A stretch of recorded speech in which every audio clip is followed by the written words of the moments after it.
Капса. Алло, бага. Да. Тиги билет эртеңки алсак болобу? Неме? Барлы же түгөн калуу билеттер.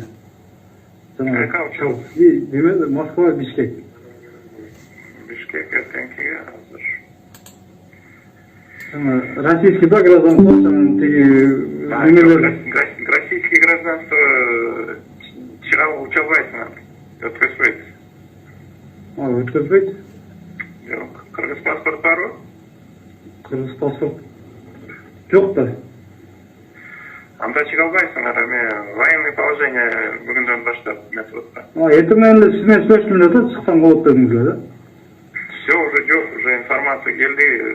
18 жаштан 60 жашка чейин российский паспорт менен чыга албайсыңар эч качан. Мобилизация.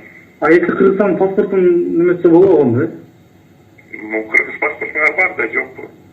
Эми ал просроченный да, если ал жактан жасатып бир нерсе болуп немесе болот. Просроченный болсо, посольствого баргыла, утеря паспорт деп, же жана продление свидетельства о возвращении на родину деген документ жаза берет, ошо менен чыгып кетсеңер болот.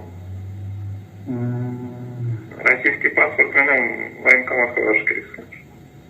Военкоматка барып справка алыш керек, что вы не призваны на военную службу деген.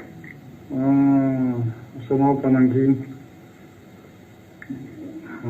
Свидетельство, жана свидетельство о возвращении на родину деген документ жазайсыңар, да?